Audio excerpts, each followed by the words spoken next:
Hi, let's talk about feeling dumb.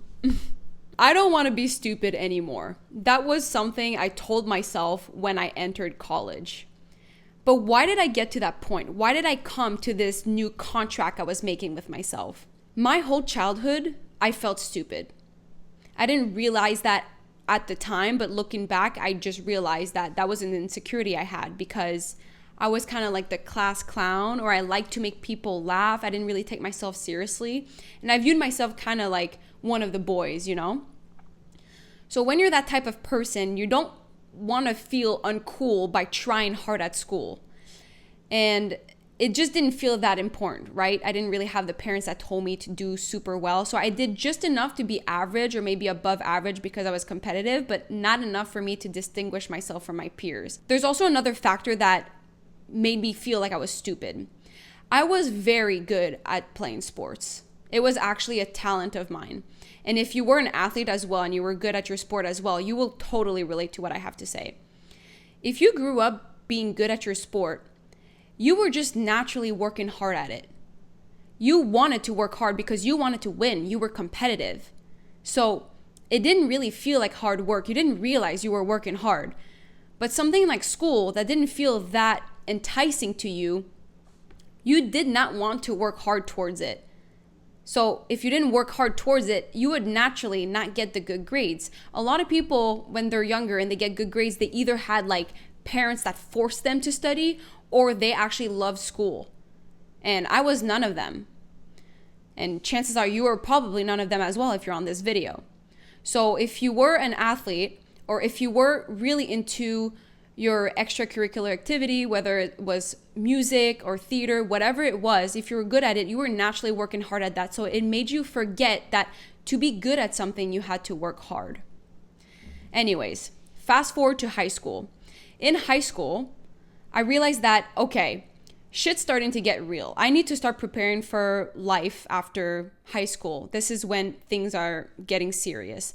And I knew that I always wanted to be successful, whatever that meant.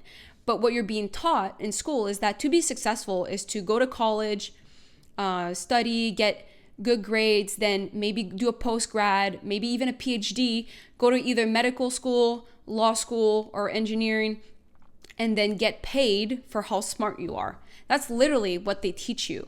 So I was like, damn, I need to figure my shit together because I need to figure out how to be smart. I need to figure that out. Before going to college, I made this contract with myself, which was I don't want to be stupid anymore. So I told myself that I needed to reinvent my whole identity. I needed to reinvent who I was. And it was perfect because when you go to college, no one knows who you are. So I told myself I'm going to be known as this super smart, nerdy kid that is just so good at school. But I also wanted to still be cool. Like I didn't want to be like, I'm going to class and asking the teacher everything, whatever. I was wanting to be low key, but still get the grades. Because eventually it wasn't for anyone else than myself that I wanted good grades because I wanted to be able to go to medical school. And you know what? It actually worked out. I ended up with a 4.0 by the end of my senior year in pre-med because I fucking worked hard. I was very efficient because I was a student athlete, so it was hard, but I just had my priorities straight and I just put in the work. Honestly, getting those grades felt so freaking good because it really showed that I could do anything in life. I really thought that because overcoming my insecurity of feeling stupid, and honestly, I still feel stupid, but you'll see a little bit later in this video why it's good to feel this way. But it at least gave me the confidence that if ever I need to put my mind to something, I can achieve it. So maybe that's you. Maybe you're someone that wants to feel smart now and you're ready to make that change. But every time you want to change, you have to ask yourself why. Because when you know your reason why to change, you're more likely to follow through that change. So the reason why you want to be smart is either one of these three reasons, or it could be all three. So you either want good grades, you maybe want to get rich, or maybe you want to sound smart so that people around you envy you, but not too smart where you're like nerdy and uncool. But ultimately, it all comes back to one thing. You want to be smart because you want to feel respected. People respect intelligent people. And you want to feel respected, so you want to be smart. It's that simple. So here's where it clicked for me. If I want to feel respected from other people, it starts by respecting yourself. I know it sounds simple right now, but it will make sense. If you respect yourself, that means that what you do every single day cannot look like everybody else, because you want to hold yourself at a higher standard. And if you keep doing what everybody else is doing, you're just going to stay average. But if you want to be smarter than the average person, you need to do things differently than the average person. So I'm going to give you 3 habits to become smart. But before I actually go into the habits, I want to go back to the point that I said earlier, why feeling stupid is kind of good, okay? Because if you've ever heard of the 4 stages of competency or the 4 stages of learning, it will all make sense. So I'm going to put a graph on this video so you can really see it. But you're going to see that on one part, the beginning stage, the first stage, it's called the unconscious incompetence. It's when you are not conscious about the fact that you are not good at something. And that's where a lot of people lie. And when you are in the unknown, you don't feel stupid because you just simply don't know that you don't know. There's a lot of people that live most of their life in that stage. So that's why a lot of people that are quote unquote stupid don't feel bad about it, because they don't know that they're stupid. But you're not in that phase. You're in the stage 2 where you're consciously incompetent. You have done the work, you have done your self-improvement, so you're a little bit conscious about the fact that you don't know a lot of things. You are humble enough to realize that you're not the most intelligent person, that you need to work to know more and to become smart. And when you're in that stage, it's really painful because you're basically getting slapped in the face, showing that you are incompetent in a lot of things in life. But that's good because you're already a step ahead. That's why I say it's good to feel stupid, because at least you're not in stage 1 when you don't even realize, you're not even awoken to the fact that you can actually gain intelligence. And those people that stay at that level a lot of times end up suffering a lot in life because they just end up feeling like a victim because they haven't taken ownership of their life and their thoughts. So that's good that you're in the second stage. But then your goal will be to go from the second stage to the third stage, which is being consciously competent. And when you're consciously competent, it's when you've put a lot of work into developing a skill that you now can comfortably perform the skill. It still takes some conscious effort, but you're able to do it. So let's say we're going to give an example, like you're trying to learn a new language. If you're in stage 1, you might overestimate your ability to learn that skill. So for example, you're trying to learn Chinese. You know it's kind of hard, but you don't really know how hard it is. So you kind of feel like, oh, I could learn it if I tried. But then when you actually take yourself seriously and follow through what you say and you try, you're in stage 2 and you realize how incompetent you are, how there is so much to learn, how there are so many details that you didn't think of. And it can feel overwhelming because you are becoming conscious of how difficult the task is, and you're treating the task with respect. But then the more you work at it, that's when you go into stage 3, where you finally are able to maybe write or speak or understand Chinese. And then it does require a lot of conscious effort, but at least you can do it now. And that gives you a good sense of confidence and you feel good about yourself. But then finally, the last stage is where a lot of people don't really make it there. It's when you achieve mastery in a skill. That's when you really become one of the best, where you're becoming unconsciously competent. Like you are just so good at that thing that you don't even think about it. And right now you are like that with the language that you speak. You're unconsciously competent. But there are so many things in life that you wish to be unconsciously competent. Maybe you want to be really good at public speaking. Like you wish it was second nature to you, but it's going to take a lot of stages before you get there. But it's okay. This is life. This is part of the journey. This is part of the process. And this is what makes life so exciting. So don't feel bad that you're at stage 2. Actually celebrate the fact that you're not at stage 1. This is really cool. And honestly, most of us are at stage 2. But at least we take ownership and with hard work, we are going to get where we want to go. So this was my little insight into that. But then let's go to the 3 habits that you just need to do if you want to become smarter. It's really simple. Don't overcomplicate it. The first thing is you just have to start reading books. And if you don't like to read, come on, okay? How old are you? Like, you need to realize that reading is the most important skill that you can develop. Your ability to read good books, your ability to stay focused reading books, because that's where you can gain a lot of your knowledge.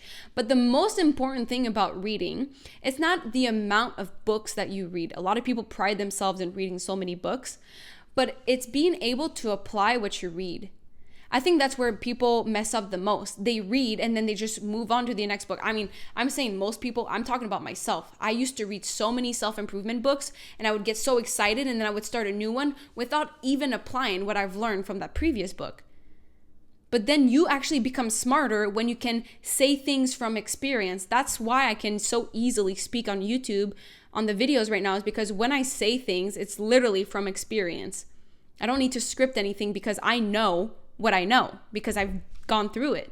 What's really hard is just kind of putting or verbalizing my thoughts, but that's a skill I'm trying to build. A lot of people love book recommendations, so I figured I could give you some of my favorite books in different categories. So if you want to learn more about money, read The Millionaire Fastlane by MJ DeMarco. If you want to read about spirituality, I would suggest you read The 4 Agreements by Don Miguel Ruiz. If you want to read about productivity, read The 7 Habits of Highly Effective People. If you want to read about confidence, read The Mountain Is You by Brianna Wiest, something like that. If you want to learn about female health, read Fast Like a Girl by Mindy Pelz.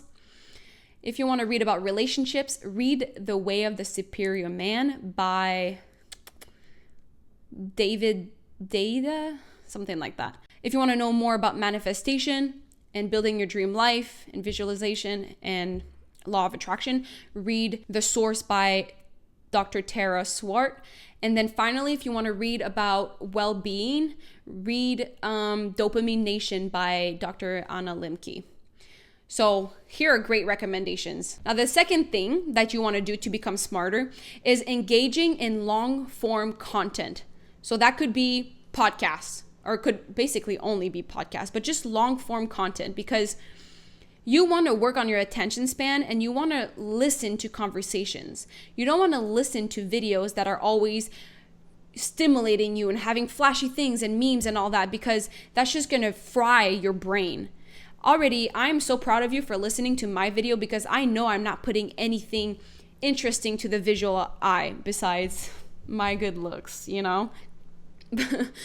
But seriously, I'm not trying to make this video make your brain worse. If anything, everything in my video is always to make you better. Always. So I'm proud of you for even watching this video, because you are investing in yourself. But if you want to keep learning, keep getting better, you need to watch videos like mine, but more specifically the Huberman Lab, the Diary of a CEO, Modern Wisdom. Like, those are some of my favorite podcasts.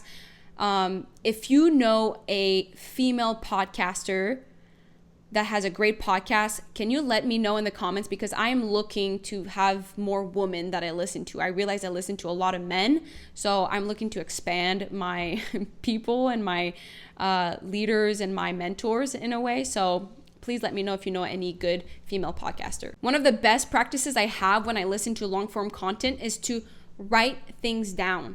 Like, have the habit to write things down in your notes or in a notebook, because that's how you remember, and that's how you will be efficient in the 3rd habit, which is to teach others. So you could teach other people about what you learn. That's how you become smarter, is by practicing, by teaching. Literally, that's how I did so well in school, is because I would always, before an exam, find someone that I could teach the whole subject to.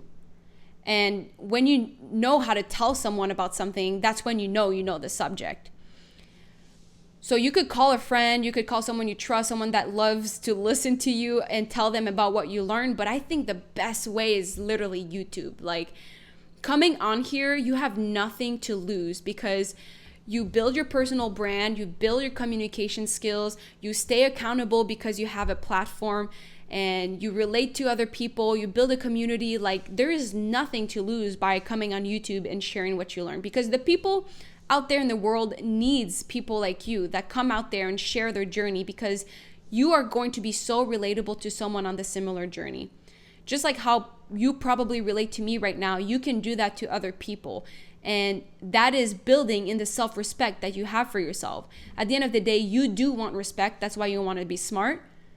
And coming on YouTube and showing up for others is a sign of respect. People will respect you for that because it takes a lot of courage. And a lot of intelligence comes from creativity. And you might not be someone that identified as a creative person. I definitely did not. But I feel definitely more creative now that I come on YouTube, because I have to think about storytelling. I have to think about how I use different tones. It's a creation. Like my YouTube videos, I know I don't put tons of edits. I know I don't put tons of time in having the perfect script. But this is me being creative in the moment with my words, with my expressions, with my thoughts. So I really hope you understand that those 3 habits are basically the only things that you need to do to hold yourself accountable, to feel smarter. And it's okay. You're on this journey. You're going to learn more along the way. And like I said, I still don't feel very intelligent right now, but at least I don't feel bad about that, because I know I'm just building myself higher. In the past, I used to feel bad for feeling stupid, but now I'm accepting the fact that I'm on this journey and I'm better than who I was yesterday. And that's all I can ask myself to do. So thank you for watching until the end. I love you so much. You are lovable because I love you, and I will see you very, very soon in a new video. Okay? Mwah.